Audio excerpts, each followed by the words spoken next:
Lo dijo él. A primera hora.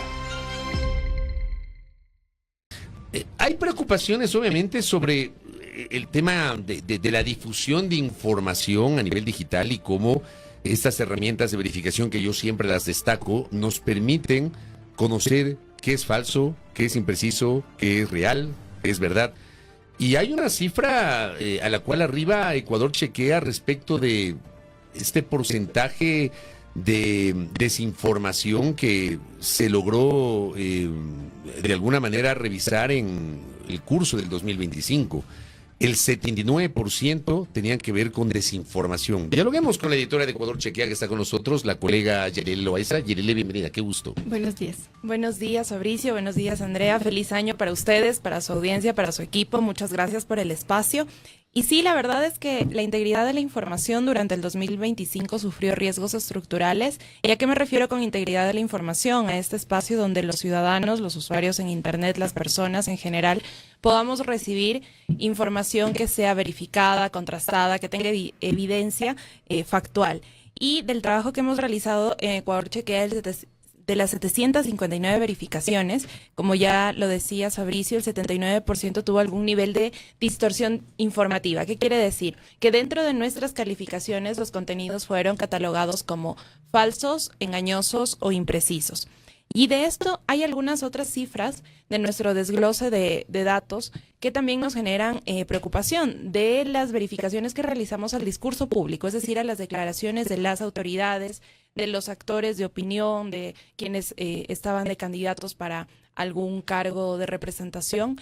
Nos dimos cuenta que el 60% del discurso público también tuvo algún tipo de imprecisión, de engaño o de falsedad. Y también el 60%. El 60%. Qué barbaridad. Y el 69% del contenido viral, es decir, de este contenido que nosotros consumimos en redes sociales, que puede ser un video, que puede ser un meme, que puede ser una publicación, también fueron de plano falsos. ¿Qué porcentaje? 69%. Qué barbaridad. Lo que nos demuestra que estamos ya en un espacio donde las reglas son estas narrativas desinformativas, y en esto me parece que sí es importante decirlo, que esas narrativas no buscan activar nuestro razonamiento, es decir, no buscan hablarnos de hechos, de datos, sino buscan activar nuestras emociones. Y las emociones que, de acuerdo a nuestro análisis, primaron durante el 2025 fueron el miedo y la indignación, especialmente en procesos electorales. ¿Cómo explicar también a la ciudadanía que esto realmente puede afectar al día a día, verdad? Porque a veces, por ejemplo, vemos un meme, una caricatura, nos reímos, tal vez es falso, pero eso circula, sigue circulando, se viraliza. Y también, digamos, entender mucho mejor por qué es importante que esa desinformación, no solo la que está en memes, sino la que hay en el discurso público, etcétera, no se viralice, ¿verdad? O yo no comparta sin antes confirmar. ¿Cómo entender cómo nos afecta al día? Me encanta tu pregunta porque además, como yo te sigo, veo que tú eres una de las personas que constantemente está siendo también didáctica de la necesidad de consumir información verificada. Y claro, hay una corresponsabilidad. Esto nos corresponde a todos porque la toma de decisiones colectivas, es decir, cuando nosotros vamos a las elecciones a votar, cuando nosotros exigimos políticas públicas, cuando nosotros demandamos algo de nuestras autoridades, o incluso cuando nosotros descreemos a nuestras autoridades, todo aquello debería darse sobre la base de información cierta. Entonces, ¿qué pasa, por ejemplo, si nosotros recibimos, como hemos visto en el informe, 79% de información con alguna imprecisión, con algún engaño, con alguna falsedad? Es que nuestras decisiones colectivas, nuestras decisiones que afectan directamente al curso de nuestras poblaciones, al curso de nuestra vida cotidiana incluso, están amparadas bajo argumentos que son imprecisos, que son falsos. ¿Y por qué esto es importante y por qué digo que hay una corresponsabilidad? Porque el momento en el que a nosotros nos llega una de estas informaciones que nos genera mucho miedo, mucha indignación, mucha incluso esperanza desmedida, porque eso también nos hemos dado cuenta, tenemos que hacer una pausa y tenemos que sí preguntarnos si esa información es real. Porque esto no solo afecta en el plano democrático, hablándolo así como muy conceptualmente, sino también afecta al bolsillo de las personas. Durante este año hicimos una investigación a profundidad sobre aquellas estafas digitales. Específicamente nos centramos en TikTok, analizamos alrededor de 156 cuentas de TikTok que promocionaban préstamos ilegales, porque son empresas o agencias que no tienen ningún tipo de legalidad, exactamente, y que ofrecían créditos de muy altos a tasas muy bajas, con requisitos muy extraños, y que, de acuerdo a los testimonios que pudimos recoger, e incluso a una especie de contacto que nosotros hicimos como parte de la reportería, lo que pedían estas personas era una garantía. Digamos, yo voy a pedir un crédito de $5,000 con estas personas, que como digo, son créditos ilegales. Y decían, bueno, usted tiene que depositarme $700. ¿Qué sucedía después del depósito? Que estas personas dejan de contestar y desaparecen. Y así también con otras ofertas, digamos, de trabajo, den likes a ciertas publicaciones y les vamos a pagar una cierta cantidad de dinero. O también los bonos de entregados. O los bonos también, eso. Incluso hay cuentas de TikTok, por ejemplo, que se encargan específicamente de crear contenido falso en que tiene que ver, por ejemplo, el tema de los bonos. Nos hemos dado cuenta y estamos preparando un explicativo que esperamos que salga la siguiente semana sobre cuentas que literalmente publican ofertas falsas de trabajo de empresas privadas, de instituciones públicas. Entonces, claro, la desinformación nos genera también esos sentimientos, por ejemplo, de una esperanza desmedida. Si una persona está en una situación económica difícil y no puede sacar un crédito o necesita un préstamo y ve este tipo de información, puede caer enseguida en este tipo de estafas, ¿no? Entonces, sí, la desinformación, la falta de evidencia factual sobre lo que nos dicen nuestras autoridades o sobre lo que circula en Internet ya se ha vuelto la regla. No es un hecho aislado, es un fenómeno que sucede en Ecuador y en todo el mundo, pero que cada vez tenemos que ser más conscientes para justamente prevenir y no convertirnos en agentes desinformadores. Quiero proponerte profundizar en el segundo elemento que señalaste, que tiene que ver con las verificaciones realizadas sobre el discurso público. A mí me parece muy preocupante la cifra que Yailey Loaiza nos ha presentado esta mañana. El 60% de las verificaciones efectuadas, o mejor dicho, de las verificaciones efectuadas, el 60% da cuenta que el discurso público es falso.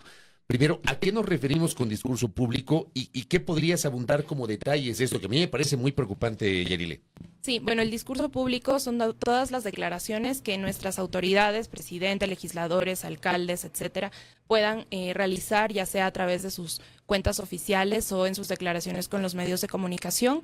Por ejemplo, cuando nos dicen una cifra, nosotros lo que hacemos como Ecuador Chequea es buscar la evidencia de que esa cifra, sea cual sea, reducción del desempleo, reducción de la pobreza, reducción del riesgo país, lo que sea, tiene realmente sustento real. Te voy a poner un ejemplo. Cuando en reiteradas ocasiones las autoridades sostenían o sostienen que 9 de cada 10 muertes violentas están asociadas con personas con antecedentes penales, que eso lo han repetido recurrentemente.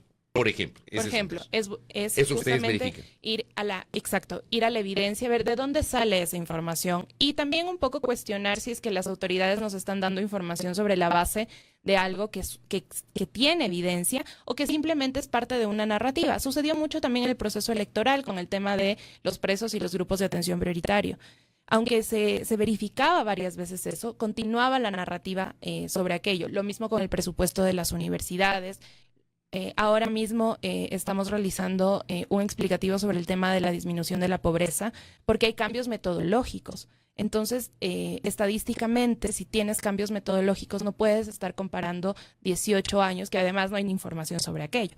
Entonces, todo eso nosotros lo verificamos. Yo voy a esperar con ansias ese explicativo, ¿ah? Sí, porque realmente. Lo que están promocionando en este momento es que tenemos la reducción más importante de la pobreza en los últimos 18 años. Sí, y realmente, como digo, primero, estadísticas de 18 o 20 años no existen, y luego hay cambios metodológicos que han sucedido en ese transcurso. Entonces, no puedes comparar una metodología como ahora se mide con cómo se medía hace unos años porque los indicadores son distintos o hay que compararlas con ciertas precisiones. Es un tema más técnico, pero un poco para completar la idea de lo que me preguntabas, Fabricio.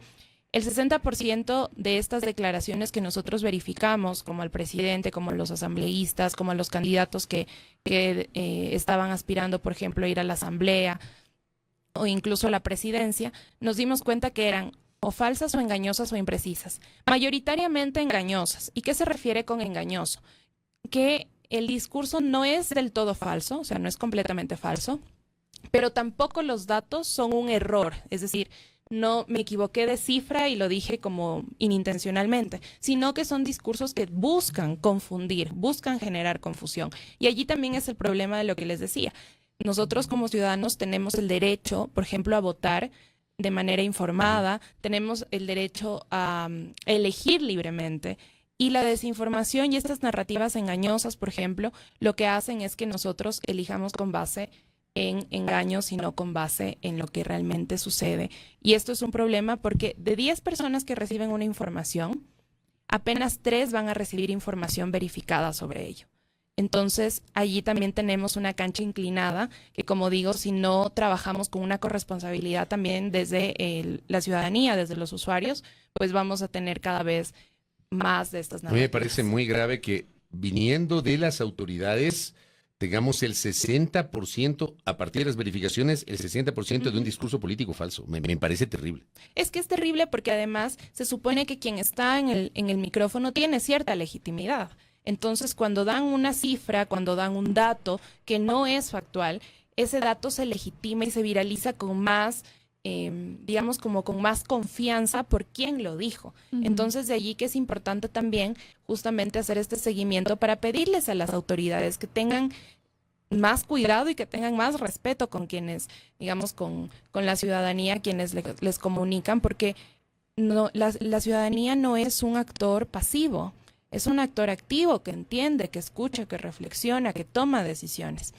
Y en ese sentido me parece que algo que está en el informe y que se ha ligado muchísimo no solo a nuestro trabajo de verificadores, sino a nuestro trabajo editorial, es el tema de la transparencia. Mucho de las verificaciones tiene que ver con cuán transparentes, por ejemplo, son nuestras autoridades en el discurso, ¿no? ¿Y por qué digo que es parte también de nuestro trabajo editorial? Porque puede surgir la pregunta, bueno, ¿y por qué tenemos que creerles a ustedes? Algo que siempre nos preguntamos en la redacción es quién verifica a los verificadores. Y en ese sentido, lo que hemos hecho nosotros también es optar por la transparencia como una bandera de Ecuador Chequea. Yo les invito a quienes nos escuchan, a ustedes colegas, que puedan entrar también a nuestro sitio web. Allí van a encontrar una pestaña de transparencia, pueden encontrar nuestros balances financieros y administrativos, pueden encontrar quiénes forman parte del equipo, nuestra metodología, nuestras políticas de rectificación, nuestros estándares éticos, la forma en la que medimos nuestras verificaciones, es decir, de qué manera contamos y cómo llegamos a estas cifras. Y este año también hemos implementado que en cada informe no solo les contamos hay 759 verificaciones, sino que ponemos a disposición también del público el consolidado, es decir, la base de datos de nuestro registro de verificaciones, para también nosotros ser lo más auditable posible por parte de nuestras audiencias. ¿Qué ha ocurrido con la inteligencia artificial en este último tiempo? Yo entro a internet y hay una cantidad enorme de cosas sin sentido, pero que de verdad son tan bien hechas que uno se puede creer. ¿Cómo afecta eso también a la ciudadanía y cuánto se ha utilizado en inteligencia artificial aquí en el Ecuador? Bueno, la inteligencia artificial también ya es parte de, obviamente, estas narrativas desinformativas. Además, hay que conocer que cuando hablamos de inteligencia artificial, en este año hemos tenido un acceso mucho más fácil a la inteligencia artificial. O sea, cualquier usuario puede crearte una imagen, puede hacer un video.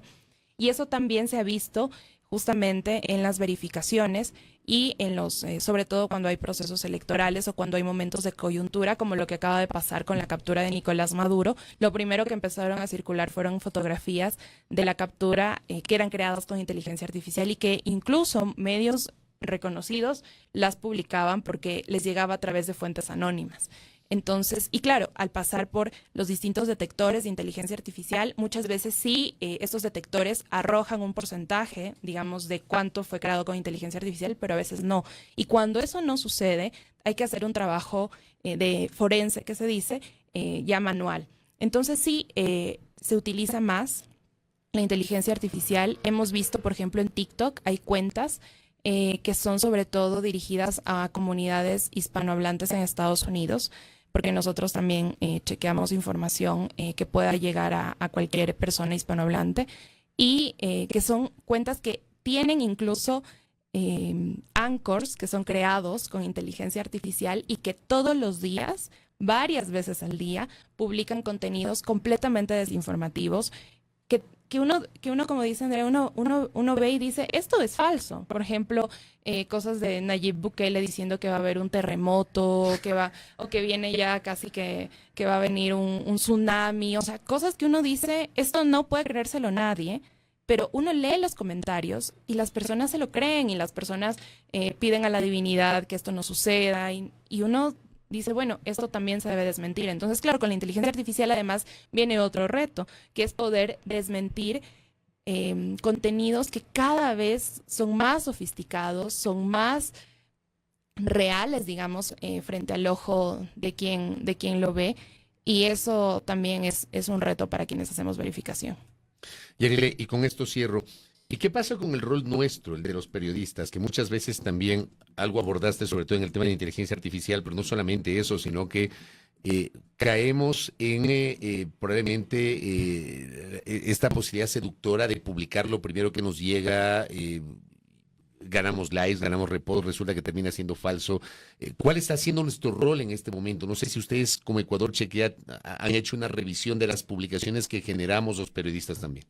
Nosotros nos hemos dado cuenta que, sobre todo en temas coyunturales, digamos, cuando hay una crisis como la que les mencionaba, o cuando hay estos escándalos, hay más proliferación o más capacidad de equivocarse por parte de un periodista. Y yo allí sí haría un llamado a todos los colegas a que nosotros nos diferenciamos de un usuario digamos, de redes sociales que no es periodista, porque nosotros tenemos un método, es decir, una metodología.